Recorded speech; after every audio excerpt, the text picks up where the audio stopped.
Hello students, good morning. நம்ம இன்னைக்கு module 5 magnetism and capacitors அந்த சாப்டர்ல உள்ள கொஸ்டின்ஸை பார்க்க போறோம். Question number 1. Calculate the total capacitance value in the circuit. அவங்க வந்து ஒரு சர்க்யூட் டயக்ராம் கொடுத்துருக்காங்க.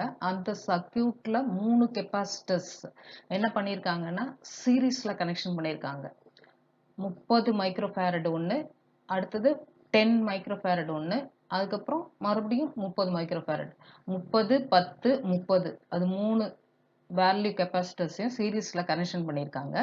நம்மள என்ன ஃபைண்ட் அவுட் பண்ண சொல்றாங்கன்னா டோட்டல் கெப்பாசிட்டன்ஸ், மொத்த கெப்பாசிட்டன்ஸ் வேல்யூ கண்டுபிடிங்க சொல்லியிருக்காங்க.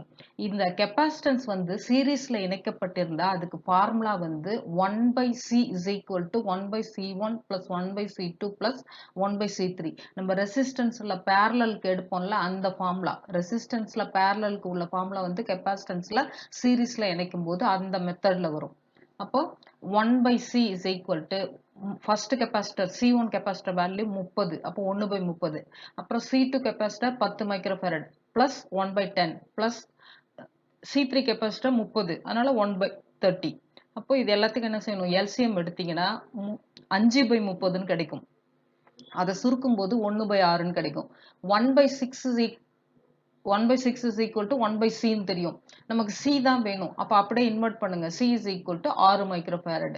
இந்த 6 மைக்ரோஃபாரட் எந்த ஆப்ஷன்ல கொடுத்துருக்காங்க? B ஆப்ஷன்ல கொடுத்துருக்காங்க. அப்போ ஆப்ஷன் B தான் இதுக்கு ரைட்டு. அடுத்து what is the unit of capacitance? Capacitance அப்படின்னு சொல்றோம்ல, கெப்பாசிட்டரோட அந்த இது கெப்பாசிட்டர் அப்படிங்கிறது ஒரு பொருள். அந்த கெப்பாசிட்டரோட திறன் வந்து கெப்பாசிட்டன்ஸ். அதோட அலகு யூனிட் என்னன்னு கேட்குறாங்க. கெப்பாசிட்டன்ஸோட அலகு வந்து ஃபேரட். இப்போ கரண்ட்னா ஆம்பியர்ல சொல்லுவோம், வோல்டேஜ்னா வோல்ட்ல சொல்லுவோம்ல, அந்த மாதிரி கெப்பாசிட்டன்ஸோட அலகு வந்து ஃபேரட். ரெசிஸ்டன்ஸ்னா ஓம் அப்படி சொல்றோம்ல, அதே மாதிரி கெப்பாசிட்டன்ஸோட அலகு ஃபேரட். இது ஃபேரட், மைக்ரோஃபாரட், அது மாதிரி எப்படி வேணா சொல்லுவாங்க. மைக்ரோஃபாரட்ன்றது 10⁻⁻⁶ அர்த்தம். ஆனா நார்மலான அளவு வந்து ஃபேரட். அப்ப கெப்பாசிட்டன்ஸோட அலகு ஃபேரட், சி ஆப்ஷன் தான் ரைட்டு. அடுத்து what is the capacitance value of capacitor that require 0.5 coulomb to charge 35 volt. 35 வோல்ட்டுக்கு சார்ஜ் ஆகிறதுக்கு 0.5 கூலும் மின்சாரம் தேவைப்படுது. அந்த கெப்பாசிட்டன்ஸ் வந்து சார்ஜ் ஆகுது, 35 வோல்டேஜ் சார்ஜ் பண்றதுக்கு அதுக்கு எவ்வளவு கரண்ட் தேவைப்படுது, மின்னூட்டம், மின்சாரம்னு சொல்றோம்ல, அது வந்து 0.5 கூலும் தேவைப்படுது. அப்படின்னா அதனுடைய கெப்பாசிட்டன்ஸ் மதிப்பு என்ன அப்படின்னு கேட்குறாங்க. நமக்கு தெரியும் C is equal to Q/V, அதுதான் ஃபார்முலா. Qங்கிறது இந்த இடத்துல 0.5 கூலும், V வந்து 35. அப்போ 0.5 டிவைடட் பை 35 போட்டிங்கனாக்கா உங்களுக்கு வந்து 0.014 அப்படின்னு கிடைக்கும். இதுதான் வந்து அந்த கெப்பாசிட்டரோட வேல்யூ. கெப்பாசிட்டன்ஸ் C கண்டுபிடிக்கும் போது C is equal to Q/V அந்த ஃபார்முலாவில் சப்ஸ்டியூட் பண்ணி கண்டுபிடிக்கணும். இப்போ இங்கே கண்டுபிடிச்சிங்கல்ல இந்த 0.014, அது வந்து ஆப்ஷன் ஏல கொடுத்துருக்காங்க. அதனால ஆப்ஷன் ஏ தான் இதுக்கு ரைட்டு. அடுத்து how the value of capacitance can be decreased. ஒரு கெப்பாசிட்டன்ஸோட மதிப்பை எப்படி குறைக்க முடியும் அப்படின்னு கேட்குறாங்க. கெப்பாசிட்டர்ல வந்து பார்த்தீங்கன்னா 2 பிளேட் இருக்கும், டைஎலக்ட்ரிக் பிளேட்னு சொல்லுவோம்ல, அந்த 2 பிளேட்டு, அந்த பிளேட்டுக்கு இன்பிட்வீன்ல உள்ள டிஸ்டன்ஸை வந்து நம்ம குறைச்சோம்னா அந்த கெப்பாசிட்டன்ஸ் மதிப்பு, 2 பிளேட்டுக்கு உள்ள டிஸ்டன்ஸை வந்து அதிகப்படுத்தணும்னா கெப்பாசிட்டன்ஸ் மதிப்பு குறையும். அது வந்து எப்படி இருக்கும்னா எதிர் விகிதத்தில் இருக்கும். 2 பிளேட்டுக்கு இடைப்பட்ட தூரம் குறைவா இருந்ததுன்னா அந்த கெப்பாசிட்டரோட கெப்பாசிட்டன்ஸ் வேல்யூ அதிகமா இருக்கும். தூரம் 2 டைஎலக்ட்ரிக் பிளேட்டுக்கு இடைப்பட்ட தூரம் குறைவா இருந்துச்சுன்னா கெப்பாசிட்டன்ஸ் வேல்யூ அதிகமா இருக்கும். ஆனா இவங்க என்ன கேட்குறாங்க, கெப்பாசிட்டன்ஸ் வேல்யூவை குறைக்கணுங்கிறாங்க.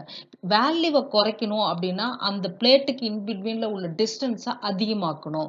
Increasing the distance between the plate. அப்போ ஒரு கெப்பாசிட்டர் உள்ள டைஎலக்ட்ரிக் பிளேட் இருக்கும்ல, 2 பிளேட்டு, அந்த பிளேட்டுக்கு இடைப்பட்ட தூரத்தை அதிகமாக்கும் போது அந்த கெப்பாசிட்டரோட மதிப்பு குறையும். அப்படிங்கறத தான் இதுல நம்ம தெரிஞ்சுக்கிறோம். அப்போ option C increasing the distance between the plate, அதுதான் ரைட்டு. ஒரு கெப்பாசிட்டரோட கெப்பாசிட்டன்ஸ் மதிப்பை குறைக்கணும்னா அதுல உள்ள டைஎலக்ட்ரிக் பிளேட் 2 பிளேட் இருக்குல்ல, அந்த 2 பிளேட்டுக்கு இன்பிட்வீன் உள்ள தூரத்தை நம்ம அதிகப்படுத்தணும் அப்படின்னு தெரிஞ்சுக்கலாம். அடுத்து 5வது question, which is the diamagnetic substance அப்படின்னு கேட்குறாங்க. கீழே 4 பொருள் கொடுத்துருக்காங்கல்ல, ஏர், ஸ்டீல், வாட்டர், பிளாட்டினம். இது 4த்துல எது டயாமேக்னெட்டிக் பொருள்? டயாமேக்னெட்டிக் பொருள்னா இப்போ முதல்ல நமக்கு மொத்தம் மேக்னெட்டிக் சப்ஸ்டன்ஸ் வந்து 3 சப்ஸ்டன்ஸ் இருக்குன்னு தெரியும். ஒன்று ஃபெர்ரோமேக்னெட்டிக் சப்ஸ்டன்ஸ், இன்னொன்று பேராமேக்னெட்டிக், அடுத்து 3வது டயோமேக்னெட்டிக். ஃபெர்ரோமேக்னெட்டிக் அப்படின்னா என்ன அர்த்தம்னா, எந்த பொருளை வந்து ஒரு காந்த ஃபீல்டுக்குள்ள, அதாவது மேக்னெட்டிக் ஃபீல்டுக்குள்ள எடுத்துட்டு போறீங்கனால அது உடனே காந்தமா மாற்றப்பட்டுச்சுன்னா, காந்தமா இமீடியட்டா மாற்றப்பட்டுச்சுன்னா அதுக்கு பேரு ஃபெர்ரோமேக்னெட்னு பேரு. அதாவது அது வந்து என்ன செய்யும், ஈஸியா வந்து காந்தமா மாறிடும். இப்ப இரும்பு, எஃகு, நிக்கல், கோபால்ட் இதெல்லாம் பாத்தீங்கன்னா ஃபெர்ரோமேக்னெட்டிக் பொருள். அதை வந்து ஒரு மேக்னெட்டிக் ஃபீல்டுக்குள்ள நீங்க எடுத்துட்டு போய் வச்சு கொஞ்சோண்டு கரண்ட்டை கொடுத்த உடனே அது ஈஸியா என்ன ஆயிடும், வெகு விரைவில் காந்தமா மாற்றப்படும். அந்த காந்தத்தை ஏற்றுக்கொள்ளக்கூடிய சக்தி வந்து அதுக்கு அதிகமா இருக்குன்னு அர்த்தம். பேராமேக்னெட்டிக்னா அது காந்தமா மாறும், ஆனா அந்த ஃபெர்ரோ அளவுக்கு இருக்காது. இது என்ன ஆகும், கொஞ்சம் தான் மாறும், காந்த சக்தியை எடுத்துக்கும், ஆனா அந்த ஃபெர்ரோமேக்னெட்டிக் மாதிரி ரொம்ப அதிகமா இருக்காது. அதுல வந்து என்னாகும், வேகமா அந்த காந்த சக்தியை உள்வாங்கி அது ஈஸியா காந்தமாக்கி தன்னுக்குள்ள அடக்கி வச்சுக்கும் ஃபெர்ரோமேக்னெட்டிக்னா. ஆனா பேராமேக்னெட்டிக் வந்து அந்த ஃபெர்ரோமேக்னெட்டிக்கை கம்பேர் பண்ணும்போது இது வந்து கம்மியா தான் வந்து ஸ்டோர் பண்ணி வச்சுக்கும் காந்த சக்தியை. டயாமேக்னெட்டிக் என்ன பண்ணும்னா, நீங்க காந்தமாக்கணும் அப்படின்னு நினைச்சிட்டு ஒரு மேக்னெட்டிக் ஃபீல்டுக்குள்ள கொண்டு போய் இதை வச்சீங்கன்னா அந்த மேக்னெட்டிக் லைன்ஸை இதை எதிர்த்து தள்ளும், விலக்கி விடும், அட்ராக்ட் பண்ணாது, அதை ஈர்த்து அந்த காந்த சக்தியை தன்னுக்குள்ள ஈர்த்து சேர்த்துக்காது. இது என்ன பண்ணும், விலக்கி விடும். அந்த விலக்கி விடக்கூடிய சப்ஸ்டன்ஸுக்கு பேர் தான் டயாமேக்னெட்டிக். காந்த சக்தியை விலக்கக்கூடிய பொருளுக்கு பேரு டயாமேக்னெட்டிக் அப்படின்னு பேரு. அவங்க வந்து இங்க கொடுத்துருக்கிறதுல ஏர், ஸ்டீல், வாட்டர், பிளாட்டினம் இதுல வந்து எது வந்து டயாமேக்னெட்டிக் கேட்குறாங்க. வாட்டர் வந்து ஒரு டயாமேக்னெட்டிக் பொருள், ஏர் வந்து பேராமேக்னெட்டிக் பொருள், ஸ்டீல் வந்து ஃபெர்ரோ, அது பிளாட்டினம் வந்து பேராமேக்னெட்டிக் தான். ஸ்டீல் வந்து அதிகமா காந்தத்தை ஈர்க்கக்கூடிய தன்மை, காந்த சக்தியை அதிகமா தன்னுக்குள்ள ஈர்த்து வச்சுக்கக்கூடிய தன்மை வாய்ந்தது ஸ்டீல், அதனால அது ஃபெர்ரோ. அடுத்தது பிளாட்டினமும் ஏரும் பேராமேக்னெட்டிக், காந்தத்தை ஏத்துக்கும், ஆனா இந்த ஸ்டீல் அளவுக்கு இல்ல, ஓரளவுக்கு கம்மியா தான் காந்த சக்தி தன்னுக்குள்ள ஈர்த்து வச்சுக்கும். இந்த வாட்டர் வந்து காந்த சக்தியை விலக்கக்கூடிய தன்மை வாய்ந்தது. அப்போ டயாமேக்னெட்டிக் பொருள் அவங்க கொடுத்த 4க்குள்ள எது டயாமேக்னெட்டிக்னா வாட்டர் தான் டயாமேக்னெட்டிக். அடுத்தது 6வது question, which factor affects the polarity of the electromagnet? ஒரு எலக்ட்ரோமேக்னெட் இருக்குல்ல, மின்காந்தம், அதனுடைய பொலாரிட்டியை டிஃபைன் பண்றது யாரு, எது வந்து பாதிக்குது அப்படின்னு கேட்குறாங்கன்னா, அந்த எலக்ட்ரோமேக்னெட்டோட அதாவது காந்த விசை கோடுகளோட திசை அந்த இருக்குல்ல, அதை வந்து அஃபெக்ட் பண்றது யாருன்னா டைரக்ஷன் ஆஃப் த கரண்ட் தான். அந்த மின்சாரம் பாய்ச்சக்கூடிய திசை, அந்த கரண்டோட டைரக்ஷன் மாறும்போது இந்த மேக்னெட்டிக் லைன்ஸோட டைரக்ஷனும் என்ன ஆயிடும், சேஞ்ச் ஆயிடும். அப்போ ஆப்ஷன் பி தான் ரைட்டு. எது வந்து எலக்ட்ரோமேக்னெட்டோட பொலாரிட்டியை அஃபெக்ட் பண்ணுது அப்படின்னு கேட்டா கரண்ட், டைரக்ஷன் ஆஃப் கரண்ட், நம்ம செலுத்தக்கூடிய கரண்டோட திசை. அடுத்தது 7வது question, what is the unit of magnetomotive force? Magnetomotive ஃபோர்ஸ்னா காந்த தூண்டு விசை, காந்த தூண்டல் விசை, மேக்னெட்டோமோட்டிவ் ஃபோர்ஸ். இஎம்எஃப்னு சொல்றோம்ல, அங்க எலக்ட்ரிசிட்டியில எலக்ட்ரோமோட்டிவ் ஃபோர்ஸ், மின்காந்த தூண்டு விசைன்னு சொல்றோம்ல, அதே மாதிரி இங்க காந்த தூண்டு விசை எம்எம்எஃப். இதோட அலகு என்னன்னு கேக்குறாங்க. இதோட அலகு வந்து ஆம்பியர் டர்ன்ஸ். இதோட அலகு ஆம்பியர் டர்ன்ஸ். அடுத்தது, what is the total inductance of the 3 inductors? 3 inductor கொடுத்துருக்காங்க, L1, L2, L3, 3 வந்து சீரீஸ்ல இணைக்கப்பட்டிருக்கு. அதனுடைய டோட்டல் இண்டக்டன்ஸ் மதிப்பு எவ்வளவுன்னு கேட்குறாங்க. Total inductance LT is equal to 3 value நம்ம ஆட் பண்ணிக்கணும், L1 + L2 + L3 மூணுத்தையும் கூட்டினா என்ன கிடைக்குதோ அதுதான் என்னது டோட்டல் இண்டக்டன்ஸ். அப்போ பி ஆப்ஷன் தான் ரைட்டு. அடுத்தது, what is the unit of permeance? பெர்மியன்ஸோட அலகு என்னன்னு கேட்குறாங்க. பெர்மியன்ஸ் அப்படிங்கிறது காந்த ஏற்பு திறன். இப்ப மின்சாரத்தை கடத்துச்சுன்னா அந்த பொருளுக்கு பேரு கண்டக்டன்ஸ்னு அர்த்தம். மின்சாரத்தை கடத்தக்கூடிய திறனுக்கு மின் கடத்து திறன்னா கண்டக்டன்ஸ். இங்க காந்த கடத்து திறன்னா பெர்மியன்ஸ். காந்த கடத்து திறன், காந்த விசை கோடுகளை தன்னுக்குள்ள உள்ள போறதுக்கு அலோ பண்ணுச்சுன்னா அதுக்கு பேர் என்னது? பெர்மியன்ஸ்னு பேரு. இதோட அலகு என்னன்னு கேக்குறாங்க. இதோட அலகு வந்து weber per ampere turns. Weber per ampere turns. இந்த பெர்மியன்ஸ் வந்து 1 ரிலக்டன்ஸுக்கு சமம்.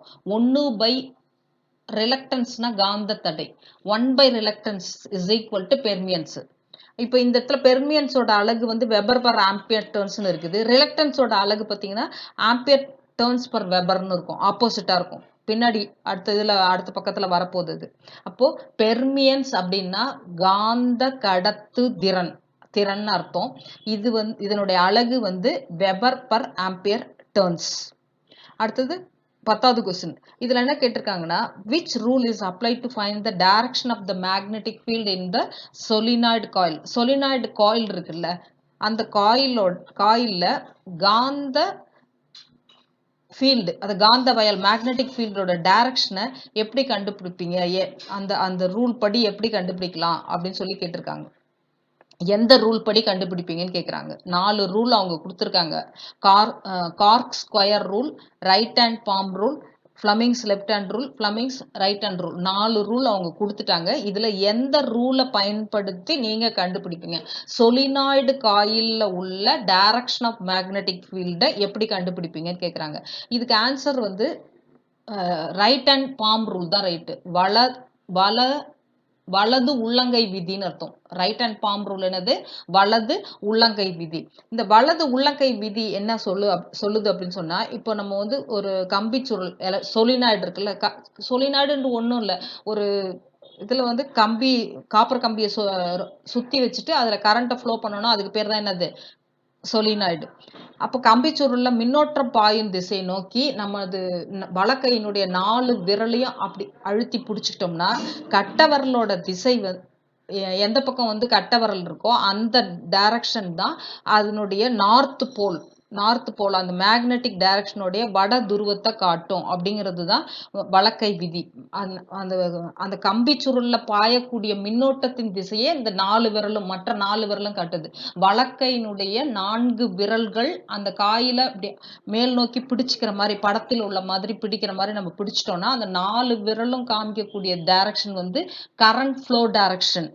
கட்டவிரல் காமிக்கக்கூடிய டைரக்ஷன் வந்து அந்த நார்த் போல் வட துருவ முனைய காமிக்கக்கூடிய அந்த போலோட வட துருவத்தை, நார்த் போல் மேக்னெட்டிக் டைரக்ஷனோட வட துருவத்தை இது காமிக்குதுன்னு அர்த்தம் கட்டவிரல். இதுதான் வந்து வலது உள்ளங்கை விதி. இந்த ரூலை பயன்படுத்தி தான் சொலினாய்டு காயில்ல உள்ள மேக்னெட்டிக் டைரக்ஷனை நம்ம கண்டுபிடிப்போம். அடுத்து 11வது question. calculate the total value of the capacitance. இதுலயும் வந்து அந்த 1வது சம் மாதிரி தான் 3 கெப்பாசிட்டர்ஸ் கொடுத்துருக்காங்க. 3 சீரீஸ்ல கனெக்ஷன் பண்ணியிருக்காங்க. அப்போ டோட்டல் வேல்யூ கண்டுபிடிக்க சொல்றாங்க. அதே ஃபார்முலா தான் 1/c is equal to 1/c1 plus 1/c2 plus 1/c3. இந்த 3 கெப்பாசிட்டன்ஸ் வேல்யூ வந்து 100 மைக்ரோஃபாரட். C1 100, C2 100, C3 வந்து 200. அப்போ 1/100 plus 1/100 plus 1/200. நம்ம எல்சிஎம் எடுத்து பண்ணும்போது C is equal to 40 மைக்ரோஃபாரட்னு நமக்கு கிடைக்குது. 40 மைக்ரோஃபாரட் வந்து டி ஆப்ஷன்ல கொடுத்துருக்காங்க. அப்போ 11வது கொஸ்டினுக்கு ஆப்ஷன் டி தான் ரைட்டு. அடுத்து 12வது question. What precaution to be taken before connecting the different voltage rating capacitors in series?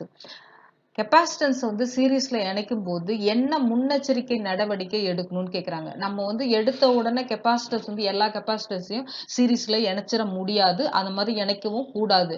நீங்க எடுத்துக்கிற கெப்பாசிட்டன்ஸ் வந்து எல்லாம் அதனோட கெப்பாசிட்டர்ல போட்டிருக்கும்ல, சைட்ல வந்து வோல்டேஜ் ரேட்டிங் போட்டிருக்கும். அதுல வந்து ஒன்னுத்துல வந்து 15 வோல்ட், இன்னொன்னு 25 வோல்ட், இன்னொன்னு 50 வோல்ட், இன்னொன்னு 1000 வோல்ட் அந்த மாதிரி போட்டிருந்துச்சுன்னா இது எல்லாத்தையும் சீரீஸ்ல இணைக்க கூடாது. எந்த கெப்பாசிட்டன்ஸோட வோல்டேஜ் வந்து எல்லாமே சமமா இருக்கோ அவங்கள தான் சீரீஸ்ல இணைக்க முடியும். இப்போ 35 வோல்ட்னா உங்ககிட்ட வந்து 1 microfarad 35 volt, 5 microfarad 35 volt, 10 microfarad 35 volt அப்படின்னா இவங்க 3 பேரையும் நம்ம சீரீஸ்ல இணைச்சிடலாம். ஏன்னா எல்லாத்தோட வோல்டேஜ் ரேட்டிங்கும் சேம், ஆனா கெப்பாசிட்டர் வேல்யூ மட்டும் தான் மாறி இருக்கு. அப்போ நம்ம என்ன செய்யலாம்? சீரீஸ்ல இணைக்கலாம். இதுல வோல்டேஜ் ரேட்டிங் வந்து அன்ஈக்குவலா இருக்கும்போது கண்டிப்பா அதை இணைக்க கூடாது. அது இந்த ஆப்ஷன் வந்து எதுல சொல்லியிருக்காங்க பாருங்க, பி ஆப்ஷன்ல. Each capacitor's voltage drop must be less than is voltage rating. அந்த ஒவ்வொரு கெப்பாசிட்டரோட வோல்டேஜ் டிராப் வந்து அங்க போட்டிருக்கிற வோல்டேஜ் ரேட்டிங்கை விட கம்மியா இருக்கணும். அதாவது அந்த கெப்பாசிட்டர் எடுத்துக்கொள்ளக்கூடிய வோல்டேஜ் வந்து அதுல நிர்ணயிக்கப்பட்ட அளவை விட கம்மியா இருக்கணும். ரேட்டட் வேல்யூ, இப்போ ஒரு சர்க்கியூட்ல நான் வந்து 15 வோல்டேஜ் கொடுக்க போறேன்னா நான் வந்து என்ன செய்யலாம், 35 வோல்ட் உள்ள கெப்பாசிட்டரை போடலாம். ஏன்னா நம்ம அந்த கெப்பாசிட்டன்ஸ் யூஸ் பண்ண போறது அந்த 35க்கு கீழே தான் இருக்குது.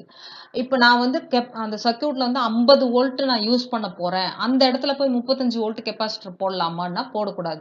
ஏன்னா நம்ம வந்து கொடுக்க போறது 50 வோல்ட் சப்ளை, போடுறது 35 வோல்ட் கெப்பாசிட்டர் போடக்கூடாது. நீங்க 50 வோல்ட் சப்ளை கொடுக்க போறீங்கன்னா அதை விட அதிகமா உள்ளது 50 வோல்ட் போடலாம், அப்படி இல்லைன்னா அதை விட அதிகமா உள்ளது 100 வோல்ட் கெப்பாசிட்டன்ஸ் போடலாமே தவிர நம்ம யூஸ் பண்ண போட வோல்டேஜ் ரேட்டிங்கை விட குறைவான ரேட்டிங் உடைய கெப்பாசிட்டன்ஸை சர்க்கியூட்ல வந்து என்ன செய்யக்கூடாது, இணைக்க கூடாது. அதை கரெக்டா நம்ம பார்த்துக்கணும். நம்ம எவ்வளவு வோல்டேஜ் கொடுக்க போறோம், நம்ம போட்டிருக்க கெப்பாசிட்டன்ஸ் வந்து எவ்வளவு வோல்டேஜை தாங்க வல்லது, இது எல்லாத்தையும் கணக்குல வச்சுக்கிட்டு தான் அந்த சர்க்கியூட்டுக்கு கனெக்ஷன் கொடுக்கணும். அப்போ B option, each capacitor's voltage drop must be less than is voltage rating. இது வந்து முன்னெச்சரிக்கையா நம்ம பார்த்துட்டு தான் போடணும். அப்படி இல்லாம நீங்க மட்டும் கனெக்ட் பண்ணிட்டு சப்ளையை கொடுத்தீங்கன்னா கெப்பாசிட்டன்ஸ் வந்து வெடிச்சிரும். அடுத்து 13வது question, which material is a paramagnetic substance. இப்போ அவங்க கீழே வந்து 4 ஆப்ஷன் கொடுத்துருக்காங்க. அதுல பேராமேக்னெட்டிக் சப்ஸ்டன்ஸ் எதுன்னு கேட்குறாங்க. நம்ம கொஞ்ச நேரத்துக்கு முன்னாடி பார்த்தோம், ஃபெர்ரோ மேக்னெட்டிக்னா ஈஸியா காந்த விசை கோடுகளை அதிகமா பிடிச்சி ஈர்த்து தன்னுக்குள்ள வச்சுக்கும். அடுத்தது பேராமேக்னெட்டிக்னா அது வந்து காந்த விசை கோடுகளை ஈர்க்கும், ஆனா அந்த ஃபெர்ரோ மேக்னெட்டிக் அளவுக்கு நிறைய பிடிச்சி இழுக்காது. அப்படித்தானே தெரிஞ்சு வச்சிருக்கோம். இதுல என்ன கேட்டிருக்காங்கன்னா, which material is the paramagnetic substance கேட்டிருக்காங்க. பேராமேக்னெட்டிக் சப்ஸ்டன்ஸ் வந்து இதுல காப்பர் தான் ரைட்டு. அடுத்தது இங்க என்ன கொடுத்துருக்காங்க, கிராஃபைட் கொடுத்துருக்காங்க. கிராஃபைட் அப்படிங்கிறது டயாமேக்னெட்டிக் பொருள். பிஸ்மத்துங்கிறது ஒரு டயாமேக்னெட்டிக் சப்ஸ்டன்ட். இந்த கிளீட் ஒயரிங் அப்படிங்கிறது இதுக்கும் சம்மந்தமே கிடையாது, மேக்னெட்டிக் சப்ஸ்டன்ஸே கிடையாது. கிளீட் ஒயரிங்கிறது மேக்னெட்டிக் சப்ஸ்டன்ஸ் கிடையாது. இங்க மொத்தம் 3 தான் வந்து பொருட்கள், பிஸ்மத்து, காப்பர், கிராஃபைட். இது 3 தான் மேக்னெட்டிக் சப்ஸ்டன்ஸ். அதுல பிஸ்மத்து டயாமேக்னெட்டிக் பொருள், கிராஃபைட்டும் டயாமேக்னெட்டிக் சப்ஸ்டன்ஸ் தான். அப்போ காப்பர் தான் இதுல பேராமேக்னெட்டிக். காப்பர், பிளாட்டினம், இது மாதிரி இன்னும் உள்ளது பேராமேக்னெட்டிக் சப்ஸ்டன்ஸ் வந்து நிறைய இருக்கு. இருங்க, பேராமேக்னெட்டிக்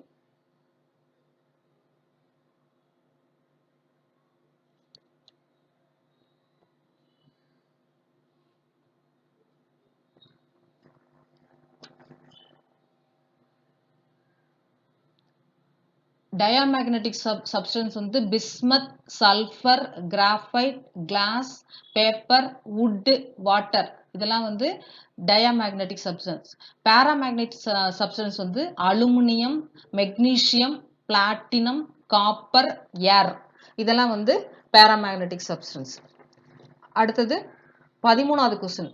இதுல என்ன கொடுத்துருக்காங்கன்னா, 14வது கொஸ்டின். இதுல வந்து what is the part marked X இந்த பிஹெச் கர்வ் அப்படின்னு கேட்டிருக்காங்க. அவங்க வந்து படத்துல வந்து ஒரு பிஹெச் கர்வ் கொடுத்துட்டாங்க, அதுல எக்ஸ்ன்னு ஒரு போர்ஷனை மார்க் பண்ணியிருக்காங்க, அதுக்கு பேர் என்னன்னு கேட்குறாங்க. இதுல பிஹெச் கர்வ் அப்படின்னா என்ன அர்த்தம்னா, பிங்கிறது ஃப்ளக்ஸ் டென்சிட்டி, பிங்கிறது என்னது ஃப்ளக்ஸ் டென்சிட்டி, ஹெச்ங்கிறது ஃபீல்ட் இன்டென்சிட்டி. இது ரெண்டுத்துக்கும் உள்ள அந்த டிஃபரன்ஸை அந்த கிராஃப்ல வந்து அதனுடைய விளைவை வந்து வரைஞ்சு காமிச்சிருக்காங்க. அதுக்கு பேர் தான் பிஹெச் கர்வ். இந்த ஃப்ளக்ஸ் டென்சிட்டினா என்னன்னு உங்களுக்கு தெரியும். ஃப்ளக்ஸ் டென்சிட்டினா என்ன, ஒரு பர்டிகுலர் ஏரியாக்குள்ள உள்ள அந்த பொருள்ல உள்ள காந்த விசை கோடுகளின் எண்ணிக்கை, total number of magnetic lines in particular area. ஒரு குறிப்பிட்ட பரப்பளவுக்குள்ள உள்ள காந்த விசை கோடுகளின் எண்ணிக்கைக்கு பேர் தான் ஃப்ளக்ஸ் டென்சிட்டி பி. இந்த ஃபீல்ட் இன்டென்சிட்டி அப்படின்றோம்னா, ஃபீல்ட் இன்டென்சிட்டினா காந்த புலம், காந்த வயல், எவ்வளவு தூரம் வரைக்கும் ஒரு ஏரியாவில் நீங்க காந்தத்தை வச்சிருக்கீங்கன்னா அந்த காந்தத்தை சுற்றிலும் எவ்வளவு தூரம் வரைக்கும் காந்த விசை கோடுகள் பரவி இருக்குதோ அந்த தூரத்துக்கு பேர் தான் என்னது, ஃபீல்ட் இன்டென்சிட்டி, காந்த வயல் இல்ல காந்த புலம் அப்படின்னு சொல்லுவாங்க. ஹெச்ங்கிறது ஃபீல்டு இன்டென்சிட்டி. இது ரெண்டுத்துக்கும் உள்ள ரிலேஷன்ஷிப் தான் அவங்க வந்து டிராயிங்ல வரைஞ்சிருக்காங்க. அதுல என்ன பண்ணியிருக்காங்கன்னா, ஒரு காப்பர் காயில் எடுத்து நல்லா வவுண்ட் பண்ணிட்டு, ஒரு அதுக்குள்ள வந்து என்ன செய்றாங்க, ஒரு இரும்பு ராட உள்ள வச்சிருப்பாங்க. உள்ள வச்சுட்டு இந்த காப்பர் காயிலுக்கு சப்ளை குடுக்குறாங்க. சப்ளை குடுக்கும்போது என்ன ஆகும்னா, இந்த காப்பர் காயில்ல சப்ளை போகும்போது அத சுத்திரும் காந்த விசை கோடு உருவாகுறதுனால, இந்த காந்த விசை கோடுகள இந்த இரும்பு என்ன செய்யும்? ஈர்த்துக்கும். ஈர்த்துக்குதுன்னா என்னது? அட்ராக்ட் பண்ணும். அப்ப அந்த மேக்னெட்டிக் லைன்ஸ வந்து ஈர்த்து, இந்த இரும்பு காந்தமாக மாற்றப்படும். அது எவ்வளோ தூரம் நடக்கும்னா, நீங்க வந்து அந்த காப்பர் காயில்ல குடுக்குற சப்ளை முதல்ல 1 ஆம்பியர் குடுக்குறீங்க. அப்போ ஒரு அந்த இரும்பு ஈர்த்துக்கிட்டு இருக்குது. மறுபடியும் நீங்க என்ன செய்றீங்க? அந்த கரண்ட்டோட அளவ அதிகமாக்குறீங்க. அது மாரி கொஞ்சம் கொஞ்சமா கரண்ட்ட ரைஸ் பண்ண இந்த இரும்பால ஈர்க்கப்படக்கூடிய அந்த காந்த விசை சக்தி அது ஈர்க்குதுல்ல, அதுவும் இன்கிரீஸ் ஆயிட்டே போகும். ஒரு பர்ட்டிகுலர் இதுக்கு நீங்க கரண்ட்ட 1, 2, 3, 5 அப்படியே 10 ஆம்பியர் அப்படியே மேக்ஸிமம் போயிட்டீங்க. ஒரு ரேஞ்ச் போனதுக்கப்புறம் நீங்க எவ்வளவு தான் கரண்ட்ட அதிகப்படுத்தினாலும், இந்த இரும்பு வந்து அந்த காந்த சக்திய ஈர்க்கிறத நிறுத்திடும். அதால ஈர்க்க முடியாது. அது சேச்சுரேஷன் ஆயிடும்னு அர்த்தம். ஃபர்ஸ்ட்டு ஒண்ணுமே இல்லாம வெறும் இரும்பு துண்டா இருக்கும்போது, நீங்க குடுத்த உடனே இழுத்துருச்சு. வேகமா இழுத்துருச்சு. அதுக்கப்புறம் நீங்க 2 ஆம்ப்ஸ் ரெய்ஸ் பண்ணீங்க. அப்பயும் கொஞ்சம் ஃபோர்ஸ் இது பண்ணுச்சு. அது மாரி நீங்க கரண்ட்ட ரெய்ஸ் பண்ண வரக்கூடிய காந்த விசை கோடுகள இந்த இரும்பு அதிகமா ஈர்த்துக்கிட்டே இருந்துச்சு. ஒரு ஸ்டேஜ் வந்த உடனே நீங்க அதுக்கப்புறம் எவ்வளவுதான் கரண்ட்ட ரெய்ஸ் பண்ணாலும், அந்த இரும்பு வந்து அதனுடைய ஈர்க்கக்கூடிய சக்திய மேக்ஸிமம் ரேஞ்ச் அதால அவ்வளவுதான் ஈர்க்க முடியும். அந்த ஃபைனல் ரேஞ்ச் வந்துச்சு. சேச்சுரேட் ஆயிடுச்சுன்னு அர்த்தம். சேச்சுரேட் ஆயிடுச்சுன்னா, அதால சாப்பிட முடியல. அந்த மேக்னெட்டிக் லைன்ஸ வாங்கி அதால சாப்பிட முடியல. நிறுத்திடுச்சு. அததான் அங்க காமிச்சிருக்காங்க. பாயிண்ட் ஆஃப் சேச்சுரேஷன் மேல போய் அந்த முடிவு இருக்குதுல்ல, அது வந்து பாயிண்ட் ஆஃப் சேச்சுரேஷன் போட்டாங்க பாருங்க. அந்த மாதிரி முடிஞ்சதுக்கு அப்புறமா திரும்ப என்ன செய்றீங்க நீங்க? கரண்ட் குடுக்கறத நிறுத்திட்டீங்க. கரண்ட் குடுக்கறத 0 பண்ணிட்டீங்க. கரண்ட் குடுக்கறத 0 பண்ண உடனே, அந்த இது ஆயிடும். அத சுத்திரும் உள்ள காந்த விசை அந்த இது வந்து டக்குன்னு இம்மீடியட்டா என்ன ஆயிடும்? 0 ஆயிடும். ஃப்ளக்ஸ் டென்சிட்டி 0 ஆயிடும். ஆனா, அந்த இரும்புக்குள்ள இருக்கிற காந்த சக்தி முழுசும் 0 ஆகும்னா ஆகாது. நீங்க வந்து ஃபர்ஸ்ட்டு வெறும் இரும்பு துண்ட எடுக்குறீங்க. இரும்பு துண்ட அந்த மேக்னெட்டிக் அந்த இதுக்குள்ள ஏரியாக்குள்ள காந்த புலத்துக்குள்ள வச்சுட்டு குடுக்கும்போது, அது காந்தம் ஆயிடுச்சு. அது அப்புறம் கரண்ட்ட நிறுத்துன உடனே, அந்த இரும்பு இதுக்குள்ள இருக்கக்கூடிய காந்த சக்தி முழுசும் வந்து 0 ஆயிடாது. அததான் இந்த டயகிராம் காமிக்குது. இந்த இடத்துல பாருங்க, ஃப்ளக்ஸ் டென்சிட்டி B வந்து 0வா இங்க இருக்கும்போது, அந்த இடத்துல Rன்னு ஒரு பாயிண்ட் காமிச்சிருக்காங்க பாருங்க. Y ஆக்சிஸ்ல அந்த B ஆக்சிஸ்ல Rன்னு. அப்போ அந்த இரும்பு துண்டுல R அந்த Oக்கும் Rக்கும் இன்பிட்வீன்ல உள்ள அந்த ஹைட் இருக்குல்ல, அந்த அளவு காந்த சக்தி அதுல தேங்கி இருக்கும். மீந்த காந்த சக்திய அது தன்னுக்குள்ள சேர்த்து வச்சிருக்கும். அது காந்த சக்திய ஈர்த்து வச்சத கம்ப்ளீட்டா 0வா ஆக்கிடாது. நீங்க கரண்ட்ட நிறுத்தின உடனே அந்த இரும்புல இருந்து ஃபுல்லாவே எல்லா காந்த சக்தியும் ரிமூவ் ஆயி போயிடாம, அதுக்குள்ள கொஞ்சம் காந்த சக்தி தங்கி இருக்கும். அததான் தங்கிக் கொண்ட காந்த சக்தி அல்லது ரெசிடிவல் மேக்னெட்டிசம் அப்படின்னு சொல்றோம். அந்த ரெசிடிவல் மேக்னெட்டிசம் தான் அந்த அந்த R அப்படின்னு 0க்கும் Rக்கும் இன் பிட்வீன் உள்ள அந்த ஹைட் வந்து டினோட் பண்ணுது. அது இப்போ வந்து அந்த இரும்பு துண்டுல காந்த சக்தி இருக்குது அப்படிங்கிறது ரெசிடிவல் மேக்னெட்டிசம் குறிக்குது.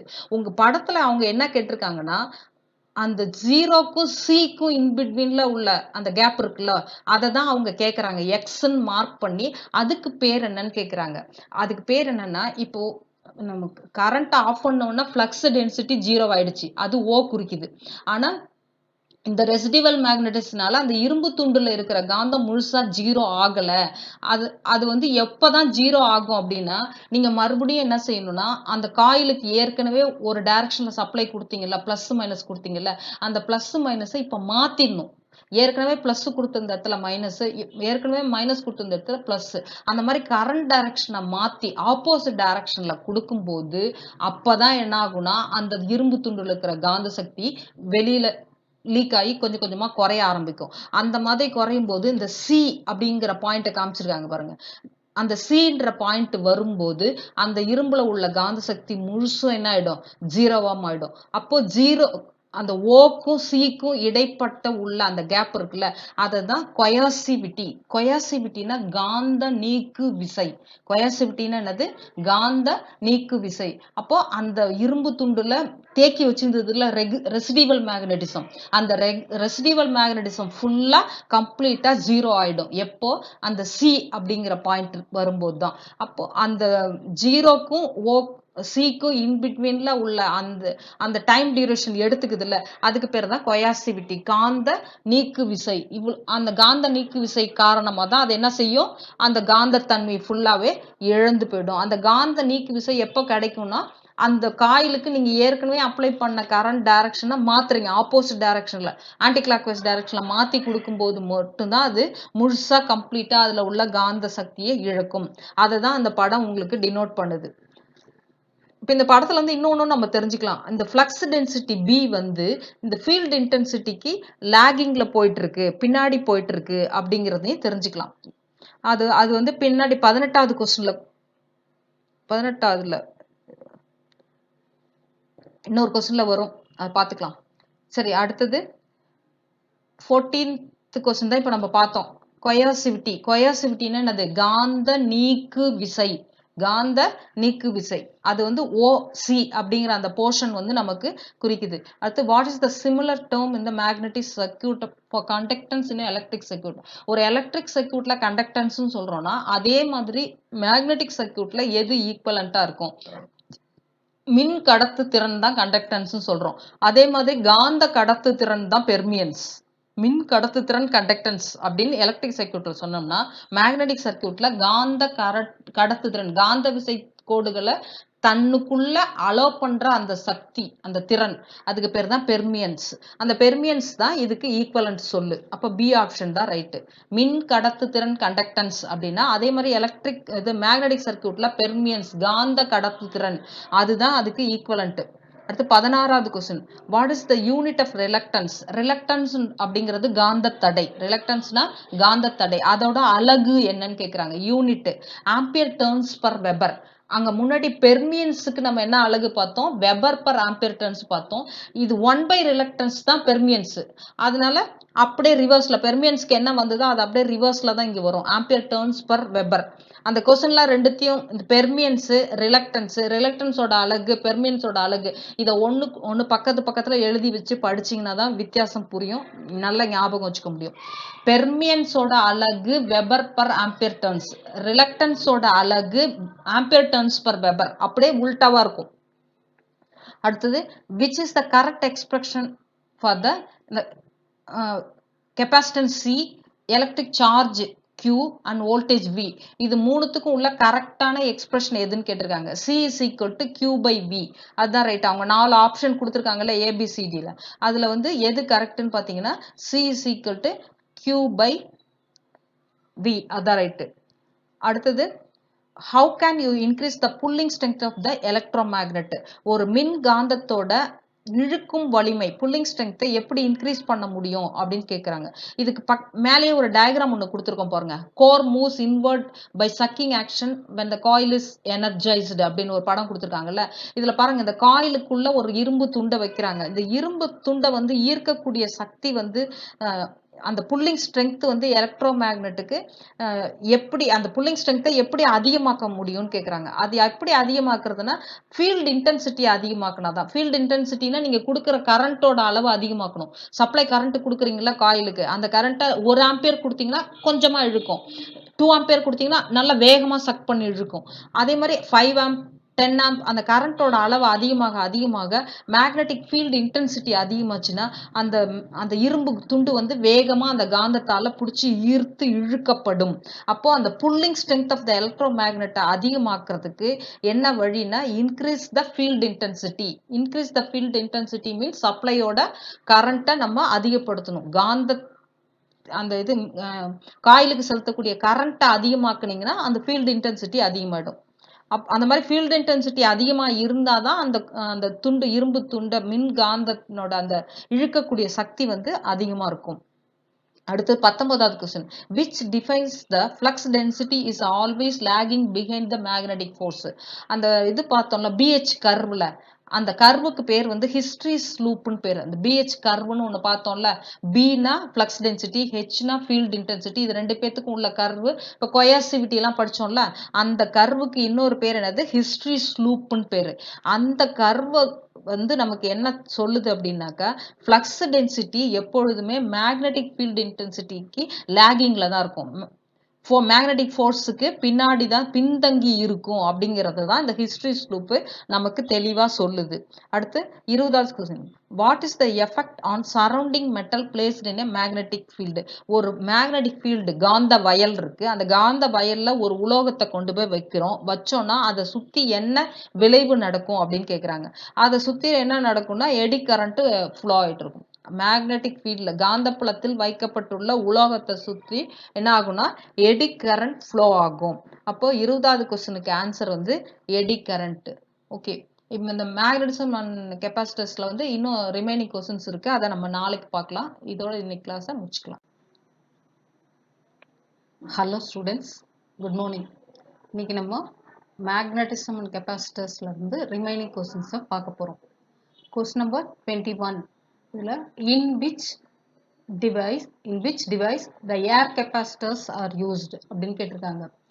ஏர் கெப்பாசிட்டர்ஸ் எங்க பயன்படுத்தப்படுகின்றன?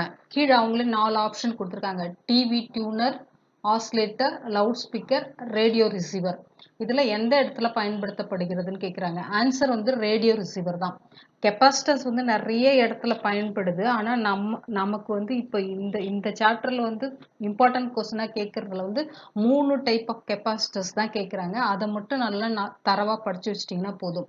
இப்போ ஏர் கெப்பாசிட்டர்ஸ் அப்படின்னா ப்ராட்காஸ்ட் ரிசீவர் அப்படின்னு ஞாபகம் வச்சுங்க. Receiver, radio receiver, TV receiver, அது மாதிரி ப்ராட்காஸ்ட் ரிசீவர்ல ஏர் கெப்பாசிட்டர்ஸ் பயன்படும். மோனோலித்திக் கெப்பாசிட்டர் வந்து ஆர்ஃப் கப்ளிங் பண்றதுக்கு சர்க்யூட்ஸ்ல பயன்படுது. எலக்ட்ரோலிட்டிக் டேண்ட்லம் கெப்பாசிட்டர்ஸ் வந்து ஸ்பேஸ் ரெக்யர்மெண்ட்ஸ், விண்வெளி ஆராய்ச்சியில பயன்படுத்துறது வந்து எலக்ட்ரோலிட்டிக் டேண்டலம் கெப்பாசிட்டர்ஸ். இதை மட்டும் ஞாபகம் வச்சுக்கணும். ஸ்பேஸ், விண்வெளி அப்படின்னா டேண்ட்லம் அப்படின்னு ஞாபகம் வச்சுக்கோங்க. ஏர் கெப்பாசிட்டர்ஸ்னா receivers, radio receiver, TV receiver. Monolithic கெப்பாசிட்டர்னா ஆர்எஃப் கப்ளிங். இதை மட்டும் ஞாபகம் வச்சுக்கிட்டிங்கன்னா போதும். அதுதான் 3 கொஸ்டின் தான் இதில் கேட்டிருக்காங்க. மற்றபடி வேற எதுவும் நிறைய டைப் இருக்கு, கிட்டத்தட்ட 15 டைப்புக்கு மேலே இருக்கு. எல்லா இடத்துலையும் அப்ளிகபிள் ஆகுது. அவங்க இப்போ பர்டிகுலராக கேட்கறத மட்டும் நம்ம தரவா படிச்சுட்டா போதும். அடுத்து 22 கொஸ்டின், 22வது கொஸ்டின் என்ன கேட்டிருக்காங்கன்னா, what will happen if the polarized electrolytic capacitor is reversely connected? electrolytic capacitorனா நமக்கு தெரியும், அதுல வந்து பாசிட்டிவ் நெகட்டிவ்னு டெர்மினல் வந்து மார்க் பண்ணியிருப்பாங்க. பிளஸ் மைனஸ் அப்படின்னு பொலாரிட்டி மென்ஷன் பண்ணி இருந்தாலே அது எலக்ட்ரோலிட்டிக் கெப்பாசிட்டர் தான் அப்படின்னு நமக்கு தெரியும். அந்த மாதிரி பொலாரிட்டி மார்க் பண்ணப்பட்ட கெப்பாசிட்டர்ல நம்ம வந்து மாத்தி கனெக்ஷன் பண்ணோம். இப்போ பிளஸ் டெர்மினல் கனெக்ட் பண்ண வேண்டிய இடத்துல மைனஸை போய் மாற்றி கனெக்ட் பண்ணா என்ன நடக்கும் அப்படின்னு கேட்குறாங்க. துருவப்படுத்தப்பட்டனா பொலரைஸ்டு கெப்பாசிட்டர்ஸை ரிவர்ஸில் கனெக்ஷன் கொடுத்தீங்கன்னா என்ன நடக்கும் அப்படின்னா, அதில் வந்து எக்ஸஸ் ஹீட் ப்ரொடியூஸ் ஆகும். அந்த கெப்பாசிட்டர் வந்து ஒர்க்கிங்கில் இருக்கும்போது அளவுக்கு அதிகமான வெப்பம் அந்த கெப்பாசிட்டரில் ப்ரொடியூஸ் ஆகும். அதனால அந்த கெப்பாசிட்டரோட லைஃப் வந்து என்ன ஆகிடும், குறைஞ்சிரும். ஒரு 10 வருஷம் வளர்க்க வேண்டிய கெப்பாசிட்டர் வந்து இந்த மாதிரி மாற்றி கனெக்ஷன் பண்ணியிருந்தாங்கன்னா சீக்கிரமாகவே வேஸ்ட் ஆகிடும். அப்போ B option, explode due to excessive heat அப்படின்னு இருக்குல்ல, அதுதான் ரைட்டு. அடுத்து 23வது question, which is the diamagnetic substance அப்படின்னு கேட்குறாங்க. கீழே 4 ஆப்ஷன் கொடுத்துருக்காங்கல்ல, அதில் எது டயாமேக்னட்டிக் சப்ஸ்டன்ஸ்னு கேட்டிருக்காங்க. நமக்கு தெரியும் டயாமேக்னட்டிக் சப்ஸ்டன்ஸ்னா காந்த விசை கோடுகளை விளக்கக்கூடிய பொருட்களான bismuth, sulphur, graphite, glass, paper, wood, இதெல்லாம் தான் டயாமேக்னட்டிக் தெரியும். இதில் 4 ஆப்ஷன்ல எது கொடுத்துருக்காங்க பாருங்க, வுட்டு தான் டயாமேக்னட்டிக், நிக்கல் வந்து ஃபெர்ரோமேக்னட்டிக், பிளாட்டினம் பேராமேக்னட்டிக், மேங்கனீஸ் பேராமேக்னட்டிக். அப்போ வுட்டு மட்டும்தான் டயாமேக்னட்டிக் பொருள். அதனால அதை மட்டும் நம்ம ரைட் டிக் பண்ணிக்கலாம். அடுத்து 24வது question, what is the SI unit of flux density அப்படின்னு கேட்டிருக்காங்க. ஃப்ளக்ஸ் டென்சிட்டியோட எஸ்ஐ யூனிட், ஃப்ளக்ஸ் டென்சிட்டியோ வந்து எஸ்ஐ யூனிட் வந்து டெஸ்லா, எம்கேஎஸ் யூனிட் வந்து வெபர் பர் மீட்டர் ஸ்கொயர். நம்ம ஃப்ளக்ஸ் டென்சிட்டி படிக்கும்போது வெபர் பர் மீட்டர் ஸ்கொயர் தான் நம்ம நிறைய படிச்சிருப்போம். வெபர் பர் மீட்டர் ஸ்கொயர் இல்லை weber per centimetre square. CGS சிஸ்டம்ல weber per centimetre square, MKS சிஸ்டத்துல வெபர் பர் மீட்டர் ஸ்கொயர்னு படிச்சிருப்போம். டெஸ்லா அப்படிங்கிறது எஸ்ஐ யூனிட். இவங்க பர்டிகுலரா எஸ்ஐ யூனிட்ல ஃப்ளக்ஸ் டென்சிட்டியோட அலகு கேட்டதுனால டெஸ்லா ரைட்டு. அடுத்தது 25வது question, what indicate the shape of the BH curve hysteresis loop of a material அப்படின்னு கேட்டிருக்காங்க. நம்ம நேத்திக்கு கூட பார்த்தோம்ல, அந்த BH curve hysteresis loop அப்படின்னு ஒன்று படித்தோம்ல, ஃப்ளக்ஸ் டென்சிட்டிக்கும் ஃபீல்டு இன்டென்சிட்டிக்கும் உள்ள அந்த ரிலேஷன்ஷிப்பை குறிக்கக்கூடிய வரைபடம் பார்த்தோம்ல, அதுலேருந்து உங்களுக்கு என்ன கிடைக்குது, அந்த ஹிஸ்டரிஸ் லூப்லேருந்து என்ன தெரியுதுன்னு கேட்குறாங்க. அதுலேருந்து magnetic property of the material தெரியும். நம்ம ஒரு பொருளை எடுத்துக்கிட்டோம்னா அதனுடைய காந்தத்தன்மையை பற்றி தெரிஞ்சுக்கலாம். அந்த ஹிஸ்டரிஸ் லூப் மூலமா magnetic properties of the material, எந்த பொருள் நம்ம எடுக்கிறோமோ அந்த பொருளோட மேக்னெட்டிக் காந்த குணங்கள் பற்றி நம்ம தெரிஞ்சுக்கலாம். அந்த ஆப்ஷன் வந்து சில கொடுத்துருக்காங்க. அப்போ சி ரைட்டு. அடுத்தது which electrical quantity is directly proportional to the eddy current. Eddy கரண்ட்டுக்கு டைரக்ட்லி ப்ரிப்போர்ஷனலாக எந்த எலக்ட்ரிக்கல் குவான்டிட்டி இருக்குன்னா கண்டிப்பாக ஃப்ரீக்வன்சி தான். ஃப்ரீக்வன்சி தான் எடி கரண்ட் கூட ரிலேட்டடாக உள்ளது. ஃப்ரீக்வன்சி இன்க்ரீஸ் ஆகும்போது எடி கரண்ட்டும் இன்க்ரீஸ் ஆகும், ஃப்ரீக்வன்சி டிக்ரீஸ் ஆகும்போது எடி கரண்ட்டும் டிக்ரீஸ் ஆகும். ரெண்டும் நேரடியாக நேர் விகிதத்தில் இருக்கும். அடுத்தது 27வது question. Which is the cause for charging the permeability. பெர்மியபிலிட்டியை சார்ஜ் பண்ணுறதுக்கு changing the permeability. Which is the cause for changing the permeability. பெர்மியபிலிட்டியோட அளவை மாற்றுவதற்கு யார் காரணமாக இருப்பாங்க அப்படின்னா ஃப்ளக்ஸ் டென்சிட்டி. ஃப்ளக்ஸ் டென்சிட்டினா என்ன நமக்கு தெரியும், total number of magnetic lines in a particular area, அதுதான் ஃப்ளக்ஸ் டென்சிட்டி.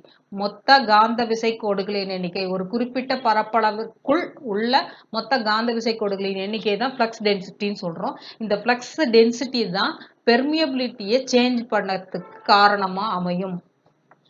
அடுத்து 28வது question. Which type of capacitors is used for space electronics அப்படின்னு கேட்டிருக்காங்க. விண்வெளி மின்னணுவியல்ல எலக்ட்ரானிக்ஸ், ஸ்பேஸ் எலக்ட்ரானிக்ஸ்னா அஸ்ட்ரானமி அப்படி சொல்லுவாங்க, விண்வெளி ஆராய்ச்சி, அங்கே பயன்படுத்தக்கூடியது எலக்ட்ரோலைட்டிக் டேண்டலம் கெப்பாசிட்டர். அடுத்து 29வது question. What is the effect of electrolytic capacitor if open circuit fault occurs. What is the effect of electrolytic capacitor if open circuit fault occurs? ஒரு electrolytic capacitors வந்து unexpected-ஆ ஓப்பன் ஆயிடுச்சு, அதில் வந்து open circuit ஏற்பட்டுச்சுன்னா என்ன நடக்கும்னு கேட்டிருக்காங்க. It will not function. அந்த capacitor வந்து ஃபங்க்ஷன் ஆகாது. அடுத்தது 30வது question. What will be the change in value of capacitance if the distance of the plates are decreased in the capacitor. நம்ம நேத்திக்கே படிச்சோம்ல, டைஎலக்ட்ரிக் பிளேட், ரெண்டு பிளேட் இருக்கும், அந்த பிளேட்டோட டிஸ்டன்ஸ் வந்து சேஞ்ச் ஆகும்போது கெப்பாசிட்டன்ஸோட வேல்யூ சேஞ்ச் ஆகும். டிஸ்டன்ஸ் வந்து கம்மியா இருந்துச்சுன்னா என்ன நடக்கும்னு கேட்குறாங்க. if the distance of the plates are decreased in the capacitor, அந்த ரெண்டு பிளேட்டுக்கு இன்பிட்வீனில் உள்ள தூரம் குறைவாக இருந்துச்சுன்னா அதனுடைய கெப்பாசிட்டன்ஸ் வேல்யூ எப்படி இருக்கும்னு கேட்குறாங்க. கெப்பாசிட்டன்ஸ் வேல்யூ அதிகமாக இருக்கும். இது அதாவது டைஎலக்ட்ரிக் பிளேட்டுக்கு இன்பிட்வீன் டிஸ்டன்ஸுக்கும் கெப்பாசிட்டன்ஸுக்கும் உள்ள ரிலேஷன்ஸ் வந்து இன்வெர்ஸ்லி ப்ரிப்போர்ஷனல், எதிர் விகிதத்தில் இருக்கும். தூரம் கம்மியாக இருந்தால் கெப்பாசிட்டன்ஸ் மதிப்பு அதிகமாக இருக்கும்.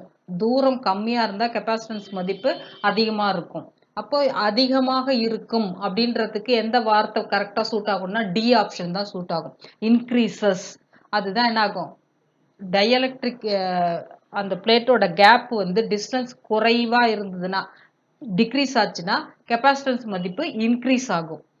அதுக்கு அப்படியே ஆப்போசிட் என்ன ஆகிடும், அந்த தூரம் வந்து அதிகமாச்சுன்னா கெப்பாசிட்டன்ஸ் மதிப்பு குறையுன்றதை நம்ம தெரிஞ்சுக்கலாம். அடுத்தது 31வது question. Which property of the magnet is illustrated. ஒரு படம் கொடுத்துருக்காங்க, அந்த படத்துல வந்து நமக்கு என்ன தெரியுது அப்படின்னு கேட்குறாங்க. அதில் வந்து அந்த காந்தத்தினுடைய வட தென் துருவங்களை அது காட்டுது. அதுக்கு பேர் வந்து டைரக்டிவ் ப்ராப்பர்ட்டின்னு பேர். அது வந்து காந்தத்தை கட்டி ஒரு நூலில் தொங்க விட்டுருக்காங்க. அப்போ அந்த மாதிரி தொங்க விடும்போது எப்பயுமே என்ன ஆகும்னா அந்த வட துருவம் வடக்கு நோக்கியும் தென் துருவம் தெற்கு நோக்கியும் இருக்கிற மாதிரி தான் நிற்கும். நம்ம எப்படி கட்டி தொங்க விட்டாலும் அது டைரக்ஷன் கரெக்டாக நார்த் சைடை பேஸ் பண்ணி தான் வட துருவம் போகும், சவுத் சைடை பேஸ் பண்ணி தான் தென் துருவம் போகும். அதுதான் அந்த மேக்னெட், எல்லா மேக்னெட்டோட ஸ்பெஷாலிட்டியே. அதுக்கு பேர் என்னது, டைரக்டிவ் ப்ராப்பர்ட்டி. அது 31க்கு ஏ ஆன்சர். அடுத்து 32. Which is the paramagnetic substance? 4 option கீழே கொடுத்துருக்காங்க. அதில் எது பேராமேக்னெட்டிக் கேட்டிருக்காங்க. ஏர் வந்து பேராமேக்னெட்டிக். பேராமேக்னெட்டிக்னா நமக்கு தெரியும், aluminium, magnesium, platinum, copper and ஏர். இது மட்டும்தான் பேராமேக்னெட்டிக். இந்த இடத்துல ஏர் தான் இவங்க கொடுத்துருக்கிறதுல 4 ஆப்ஷன்ல வருது. மீதி ஸ்டீல் வந்து என்னது? ஃபெர்ரோமேக்னெட்டிக். கிளாஸு அது வந்து கிளாஸ் வந்து இது டயாமேக்னெட்டிக். வாட்டரும் டயாமேக்னெட்டிக். கிளாஸும் வாட்டரும் டயாமேக்னெட்டிக். ஸ்டீல் வந்து ஃபெர்ரோமேக்னெட்டிக். ஏர் வந்து பேராமேக்னெட்டிக். அதனால இப்போ இவங்க பேராமேக்னெட்டிக் கேட்டதுனால ஏர். நீங்கள் கண்டிப்பாக வந்து இந்த பேராமேக்னெட்டிக் அண்ட் டயாமேக்னெட்டிக் சப்ஸ்டன்ஸை நல்லா படித்து வச்சுக்கணும். இது வந்து எங்கேயாவது நீங்கள் இன்டர்வியூ போனால் கூட அடிக்கடி கேட்கக்கூடிய கொஸ்டின்ஸ் வந்து இது மேக்னட்டிசம்லேருந்து இதுதான். அதனால் அதை வந்து கொஞ்சம் நல்லா தரவாக புரிஞ்சு வச்சுங்க. அந்த பேராமேக்னெட்டிக் சப்ஸ்டன்ஸ்னால் அதனுடைய அந்த இதெல்லாம் மனப்படமாக பண்ணி வச்சுங்க. Bismuth, sulphur, graphite, glass, paper, wood, water இதெல்லாம் டயாமேக்னெட்டிக். அதே மாதிரி aluminium, magnesium, platinum, copper, air இது வந்து பேராமேக்னெட்டிக். அடுத்து ஃபெர்ரோமேக்னெட்டிக்னா iron, nickel, cobalt, steel, alloy இதெல்லாம் வந்து ஃபெர்ரோமேக்னெட் அப்படிங்கிறத நல்லா தரவா மனப்பாடம் பண்ணி வச்சுக்கோங்க. அடுத்தது 33வது question. Which method of magnetization is used to make commercial purpose of permanent magnet?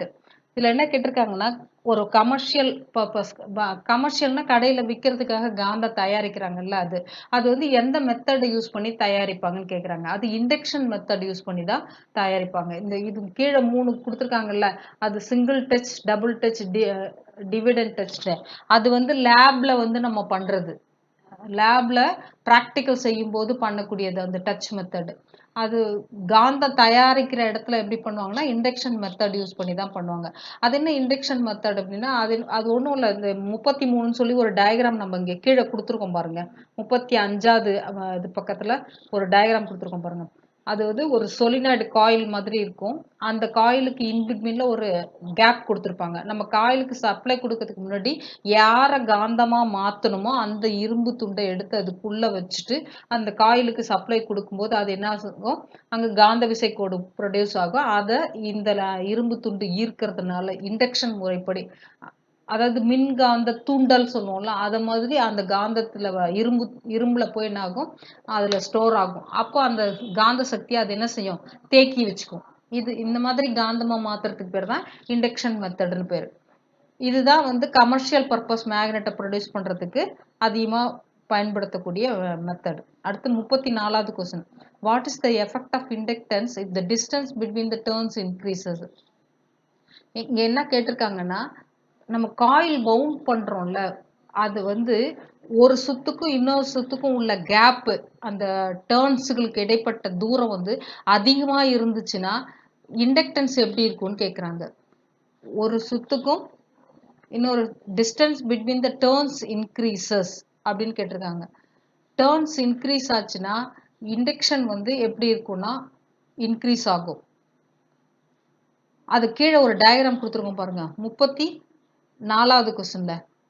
அதாவது widely spaced turns provide less inductance, closely spaced turns effectively high inductance அப்படின்னு கொடுத்துருக்கோம்.